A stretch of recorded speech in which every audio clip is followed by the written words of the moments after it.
누가복음 6장 39절에서 42절까지의 말씀입니다.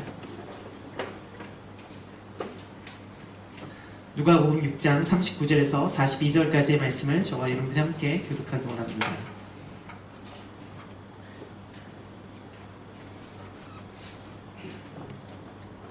또 비유로 말씀하시되 맹인이 맹인을 인도할 수 있느냐? 둘이 다 구덩이에 빠지지 아니하겠느냐?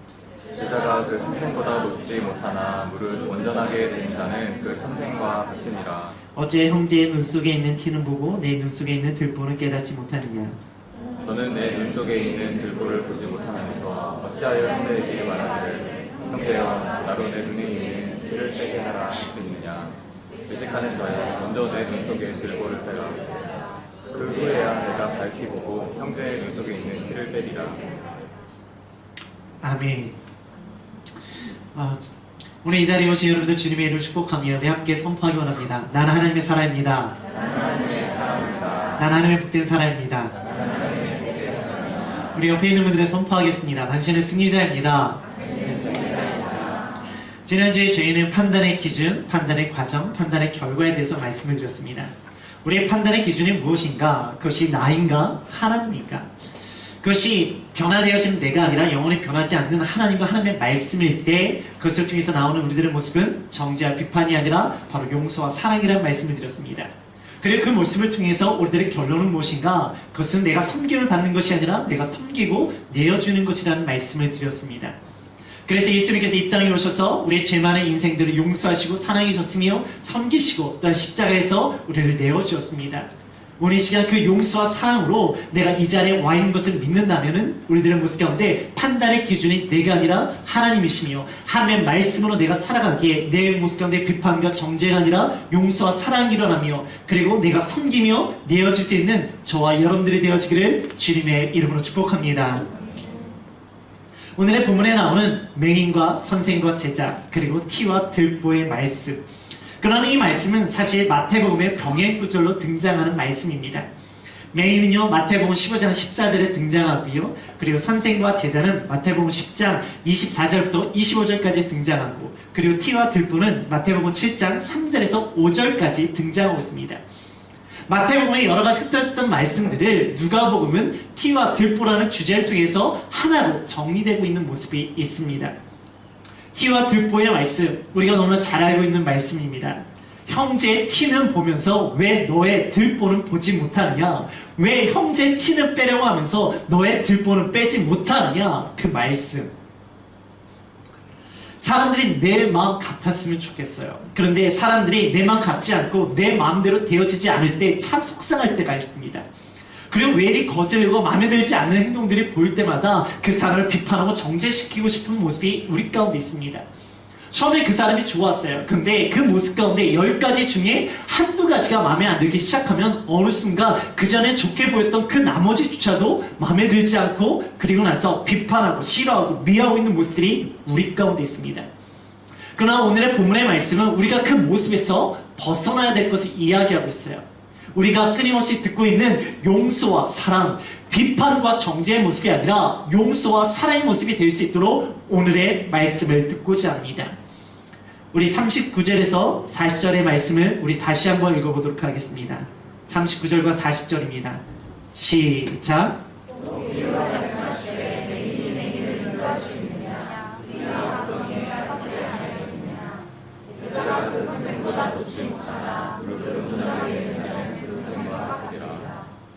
온전한 내 자신을 인정하는 것입니다. 39절에 맹인과 맹인의 동그라미를 쳐보세요. 그리고 40절에 제자와 선생의 동그라미, 선생과 같으리라 밑줄, 그리고 온전하게 된 자라는 것에 한번 별표를 쳐보세요. 맹인과 맹인, 제자와 선생, 이것이 어떻게 티와 들보의 말씀과 관련이 있는가? 맹인에 대한 말씀의 배경은 마태복음 15장에 등장합니다. 예수님께서 이 말씀을 하신 이유는 바리새인과 서기관들이 예수님과 그의 제자들이 손을 씻지 않고 음식을 먹으려 하자, 아니 어떻게 손을 씻지 않고 먹냐라는 비판부터 말씀이 시작되어집니다. 바리새인과 서기관들은 자신들의 모습들의 전통과 관습 그리고 자신들의 경험을 통하여 하나님의 말씀을 순종하지 아니하는 것을 예수님께서 이 사건을 통해서 이야기하고 계십니다. 마태복음 15장 8절과 9절을 보면은 이 백성이 입술로 나를 존경하되 마음은 내게서 멀도다. 사람의 계명으로 교훈을 삼아 가르치니 나를 헛되이 경배하는도다 라고 말씀하고 계십니다. 바리새인과 서기관은 자신들 하나님을 잘한다고 생각했어요. 바리새인과 서기관은 자기들의 하나님을 잘 섬긴다고 생각했습니다. 그러나 그들의 모습 가운데 그 말씀대로 사람들을 비판하고 정죄하는 모습들이 일어났습니다. 그러기에 그들의 기준은 무엇인가? 하나님의 말씀이 아니라 자신들의 경험과 자신들의 감정과 자신의 생각으로 사람들을 비판하고 정죄하는 모습이 있었어요. 그래서 그들은요, 말씀으로 사람들을 인도한 것이 아니라 자신들의 경험과 자신의 생각으로 인도하는 모습이 있었습니다. 자신을 잘 본다고 생각했고 자신을 알고 있다고 생각했지만 결국 그들은 보지 못하는 맹인이라고 예수님께서 말씀하고 계시는 거예요. 그런데 문제는 그들은 자신들이 맹인이라고 인정하지 않습니다. 그래서 요한복음 9장 40절과 41절에 바리새인 중에 예수와 함께 있던 자들이 이 말씀을 듣고 가라되 우리도 소경인가? 예수께서 가라사대 너희가 소경되었다면 죄가 없으려니와 본다고 하니 너희 죄가 그저 있느니라. 자신들은 저 사람들과 다르다고 생각합니다. 나는 저 사람들을 모르지만 나는 알고 있다. 저 사람들은 수준이 떨어지면 나는 수준이 있다. 저 사람들은 보지 못하지만 나는 보고 있다. 라는 교만함 때문에 그들이 가르치려 하고 정죄하고 비판하려고 했고 그것이 죄다 라고 예수님께서 말씀하고 계시는 거예요. 요한복음 9장 39절 예수께서 이르시되 내가 심판하러 이 세상에 왔으니 보지 못하는 자들은 보게 하고 보는 자들은 맹인이 되게 하려 함이라 하시니 자신이 본다고 생각하고 자신이 안다고 생각하고 그 생각으로 그 교만함으로 예수님은 그들을 오히려 보지 못하는 자 맹인이 되게 하신다고 말씀하세요. 그와 달리 나는 보지 못합니다. 나는 알지 못합니다. 그런 자들은 예수님을 통하여 오히려 보는 자가 된다고 말씀하고 계세요. 우리들의 모습이 내가 본다고 생각하며 내가 안다고 생각하며 나는 수준이 다르다고 생각하는 그 교만 때문에 오히려 예수님 뒤에서 우리는 보지 못합니다. 그러나 우리가 예수님 앞에서 나는 알지 못합니다. 나는 보지 못합니다. 나는 배워야 될 사람입니다. 나는 그 겸손함이 일어날 때 오히려 예수님 뒤에서 우리가 보게 되어지고 알게 되어진다고 말씀하고 계시는 거예요. 40절에 제자가 그 선생보다 높지 못하나 온전하게 된 자는 그 선생과 같으니라. 우리 선생이 아니라 제자입니다. 우리 가르치는 자가 아니라 배우 훈련받을 사람들입니다. 그 겸손함으로 고백할 때 그것이 온전하게 되어져서 그 선생과 같이 되어진다고 말씀하고 계세요. 그 선생님이 누구십니까? 우리의 유일한 선생님이신 예수 그리스도십니다. 우리가 그 온전함을 통해서 그 예수 같은 모습이 우리 가운데 일어난다고요. 우리가 예수님 같이 되어지나요? 우리 신앙의 목표와 목적이 무엇입니까?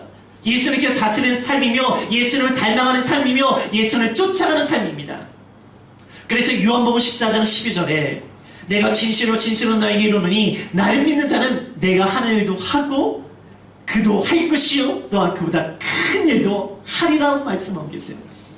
우리가 예수를 믿으면 우리가 예수님 같은 일을 할 수 있대요. 우리가 예수를 믿으면 예수님과 더 큰 놀라운 일들 우리가 할 수 있다고 말씀하고 계십니다. 오늘의 본문의 표현을 이야기하면은 제자가 온전해지면 선생같이 되어지리라 그 말씀이라고요.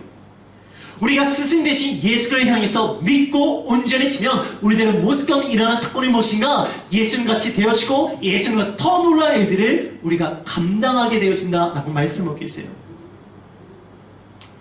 온전해지는 것은 무엇인가? 이 원어적인 의미를 바로 해석한다면 준비되어진 자입니다. 그럼 뭘 준비합니까? 다른 건 아닙니다. 오늘의 본문의 말씀처럼 내가 맹인입니다. 나는 제자입니다. 그것을 고백하는 것이 온전한 자이며 그 온전한 자의 모습이 일어날 때 우리가 그리스도 같은 모습이 일어난다는 거예요. 내가 알고 있고 내가 보고 있고 나는 수준이 다르다는 그것이 아니라 그 교만함으로 내가 보지 못하는 자가 되는 것이 아니라 나는 알지 못합니다. 나는 보지 못합니다. 나는 배워야 될 사람입니다. 라고 겸손함으로 나아갈 때 주님께서는 그 자를 온전하다고 말씀하시고 그 사람이 스승과 같이 그리스도 같은 모습이 일어난다고 말씀하고 계세요. 우리들의 모습 가운데 예수 그리스도의 사랑과 용서의 모습이 일어나기 원하십니까? 그러면 내가 보지 못하는 자임을 고백하십시오. 내가 가르치는 자가 아니라 배워야 될 자라는 제자임을 고백하십시오. 그 겸손함이 바로 그리스도이며 우리가 그것을 고백할 때 우리는 겸손한 그리스도의 삶을 닮아가는 저와 여러분이 될 줄 믿습니다. 우리 41절과 42절의 말씀을 같이 읽어보도록 하겠습니다. 41절과 42절입니다. 시작. 형제의 눈 속에 있는 티는 보고 내 눈 속에 있는 들보는 깨닫지 못하느냐. 너는 내 눈 속에 있는 들보를 보지 못하면서 어찌하여 형제에게 말하기를 형제여 나로 내 눈 속에 있는 티를 빼게 하라 할 수 있느냐. 의식하는 자여 먼저 내 눈 속에서 들보를 빼라. 그 후에야 내가 밝히 보고 형제의 눈 속에 있는 티를 빼리라. 정직하니 정직한 고백이 우리 삶 가운데 일어나야 됩니다. 41절 형제의 눈 속에 있는 티, 내 눈 속에 있는 들보에 밑줄을 쳐보세요. 42절에 보지 못하면서 내 눈 속에 있는 들보를 빼라도 밑줄을 쳐보시고요. 외식에는 동그라미를 쳐볼게요. 이 말씀 볼 때 왜 내 눈 속에만 들보가 있고 저 사람에게는 티가 있을까? 그러면 저 사람이 나를 볼 때는 내 들보가 보일까? 라는 생각이 들었습니다. 혹시 어릴 적에 여러분들 목소리를 녹음했던 기억들 있지 않습니까?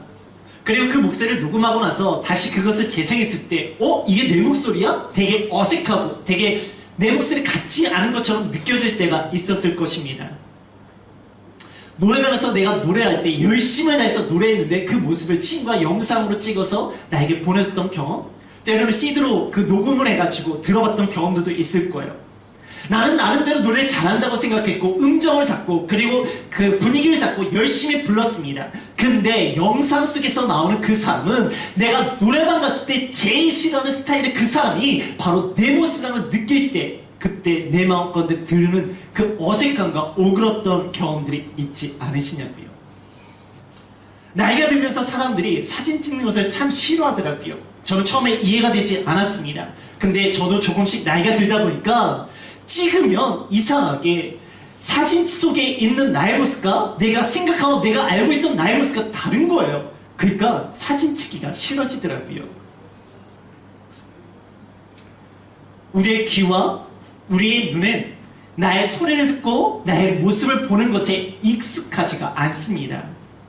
다른 사람의 소리를 듣고 다른 사람의 모습을 보는 데는 익숙하지만 나의 소리를 듣고 나의 모습을 보는 것에는 익숙하지가 않아요.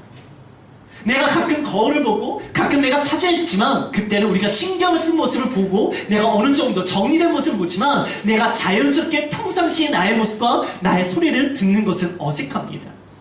그래서 다른 사람의 평상시에 자연스러운 모습을 보고 듣는 것은 익숙하지만 내 자신의 평상시의 나의 모습을 보고 듣는 것에 대해서는 어색하고 그것이 나로 하여금 오그라들게 하는 모습들이 있지요. 티와 들보, 누군가에게 티가 있고 누군가에게 들보가 있는 것이 아니라 여기는 우리 모두에게는 티가 있고 들보가 있습니다. 티라는 것은 빙산에서 물 위에 나와 있는 것은 빙산의 일각처럼 우리가 드러나게 보이는 일부고, 그리고 들보는요 물 안에 있는 빙산의 실체처럼 우리 가운데 내 안에 있는 보여지지 않는 나의 실체입니다. 근데 왜 우리는 우리의 들보를 보지 않고 왜 다른 사람의 티만 잘 보일까? 첫 번째로요, 먼저 교만이 나를 속이고 있기 때문입니다. 나는 그런 사람이 아니라고, 나에게는 들보가 없다고, 나는 그런 교만함이 없다고 나름 착각하게 만듭니다. 예레미야 49장 16절을 보면 내 마음의 교만이 너를 속였다고 말하고 계세요. 나의 교만이 나는 저 사람과 다르고 나는 저 사람과 같지 않고 나는 저렇게 행동하지 않고 있다라고 나를 착각하게 만듭니다. 잠언 14장 12절 어떤 길은 사람이 보기에 바르나 필경은 사망의 길이니라. 21장 2절 사람의 행위가 자기의 보기에는 모두 정직하여도 여호와는 마음을 감찰하시느니라. 우리의 교만이 내가 행동하는 것이 바른 것이라고, 이렇게 하는 것이 옳은 것이라고, 잘한 것이라고 속인다는 거예요. 그러나 하나님께서 우리의 심령을 보고 있기 때문에 우리의 마음 가운데 교만을 보시고 우리를 감찰하신다고 말씀하고 계십니다. 나의 교만이 나를 내가 교만하지 않다라고 생각하게 만들어요. 내 안에 있는 교만이 나는 믿음 생활 잘한다고 생각하게 만듭니다. 내 안에 있는 교만이 나는 순종을 잘하고 나는 내 교만이 나를 바르게 한 행동이라고 나를 착각하게 만듭니다. 그래서 매일매일 말씀을 묵상하지 아니하고도 내가 내 생각과 내 판단으로 살아가고 있는 모습이에요. 그래서 말씀을 묵상하지 않냐고 하나님께서 무엇을 원하는지 알지도 못하면서 우리들의 모습 가운데는 이것이 하나님의 뜻이야 라고 하며 주장하는 모습이 우리 가운데 일어날 때가 있습니다. 내 안에 거대한 들보가 무엇인지 아십니까? 그것은 우리 안에 있는 교만함입니다. 왜 나의 들보는 보이지 않고 남의 티가 잘 보이는가? 두 번째는요, 고집의 들보가 우리 가운데 있기 때문입니다. 말씀을 묵상하다 보면은 내 안에 교만이 있는 것이 느껴질 때가 있어요. 그것이 보입니다. 아, 내가 교만하구나 라는 것을 느낄 때가 있어요. 그런데 나도 말씀대로 살지 못하면서 내가 이런 이야기를 한다는 것이 잘못됐고 아니라는 것을 알아요. 그런데 나는 고치려 하지 않아요. 나는 바뀌려 하지 않아요. 내 교만을 내려놓으려 하지 않아요. 잠언 26장 16절, 개가 그 토한 것을 도로 먹는 것 같이 멸하는 자는 그 멸하는 것을 거듭 행하느니라. 내 모습 가운데 있는 교만함이 있지만 내가 오랜 생활 동안 이렇게 살았어요. 그러다 보니까 이 교만한 것이 견고한 진이 되어져서 웬만하면 깨지지가 않아요. 그러니까 나는 원래 이렇게 살았으니까 나는 그냥 두고 너 그 티나 좀 바꾸자. 그래서 내 교만은 건드리지 않고 다른 사람의 티만을 그렇게 이야기하며 그 티 좀 빼자고. 그러니까 서로의 교만은 건드리지 않고 상대의 티만을 계속 이야기하면서 너나 똑바로 살라고, 너나 잘하라고 끊임없이 갈등과 부딪힘이 일어납니다. 그럼 어떻게 하나요? 정죄가 아니라 정직한 고백이 일어나야 된다고요. 예레미야 3장 40절과 41절을 보면은 우리가 스스로 행위를 조사하고 여호와께 돌아가자. 우리의 마음과 손을 아울러 하늘에 계신 하나님께 들자. 내 마음 가운데 일어난 것들, 말씀을 통하여 내 자신을 돌아봄이 일어나야 된다고요. 말씀을 묵상해서 다른 사람의 티를 보는 것이 아니라 말씀을 묵상하면 내 안에 있는 교만함을 봐야 된다고 말씀하고 계세요. 하나님과 나만이 알고 있는 그 안에 있는 교만함, 드러나지 않은 죄의 교만함, 그것들이 보인다면은 그것들을 인정하고 그 교만함에서 떠나는 모습, 그 교만을 꺾어버리는 모습이 우리 가운데 일어나야 합니다. 죄는 죄를 짓게 만드는 죄의 유혹이 있는가 하면은 그 죄의 유혹을 해서 죄를 짓게 만드는 죄의 결과가 있습니다. 마태복음 5장 21절과 22절에 보면은 예수님께서 살인하지 말라, 그런데 형제에게 노하는 자마다 심판받는다고 말씀하고 계세요. 예수님의 입장에서는 누군가를 죽인 것이나 형제에게 노한 것이나 동일하게 심판의 대상자입니다. 그리고 나서 27절과 28절을 보면은 가늠하지 말라라고 말씀하시고, 그리고 음욕을 품고 여자를 보는 자마다 이미 가늠한 것이라고 말씀하고 계세요.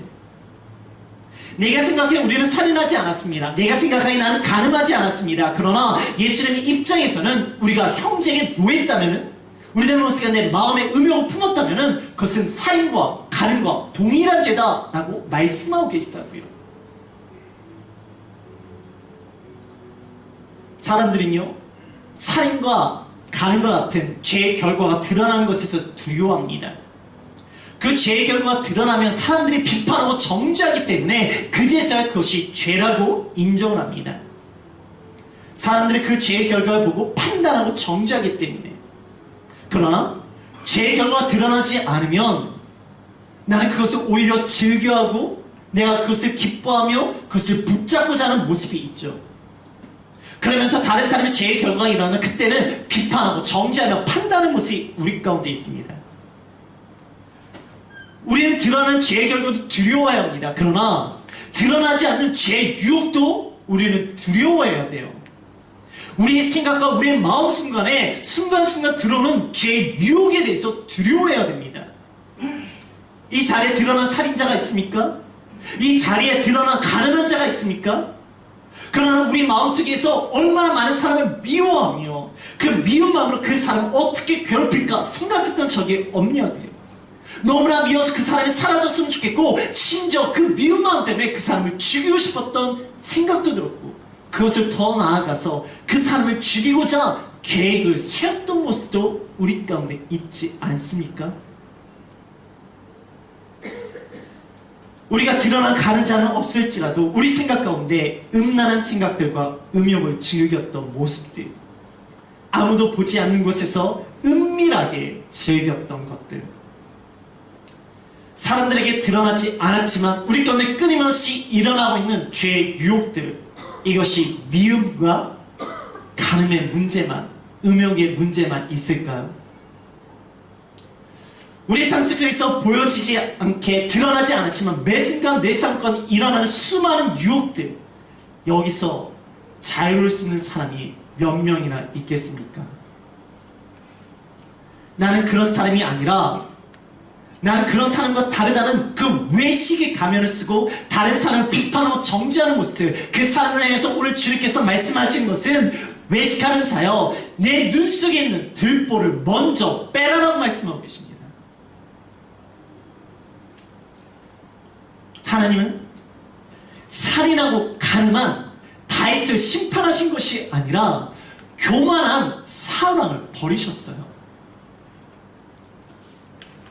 저는 그전까지 제가 괜찮은 사람이라고 생각했습니다. 그 교만이 나를 속이니까 내 안에 내 의가 점점 강해지더라고요. 그래서 메시지를 선포할 때마다 나는 이렇게 사니까 당신들 좀 이렇게 살으라고, 나는 메시지가 저의 메시지가 되어지는 모습이 있었습니다. 말씀을 묵상하고 말씀을 공부하고 말씀을 가르칠 때마다 제 마음 가운데는 사람들 말씀에서 벗어난 것이 너무나 잘 보이기 시작하는 거야.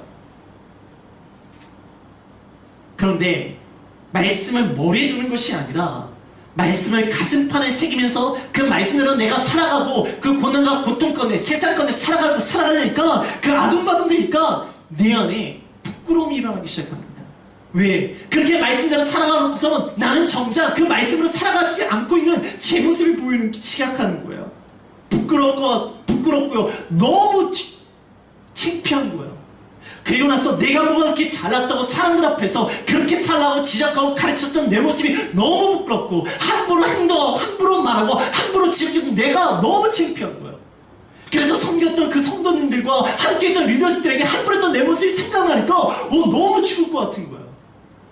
그래서 그 상황에서 사람들에게 이야기하고 사람들을 만나고 그 앞에서 내가 목사라고 이야기하는 것이 부끄럽고 창피한 거예요.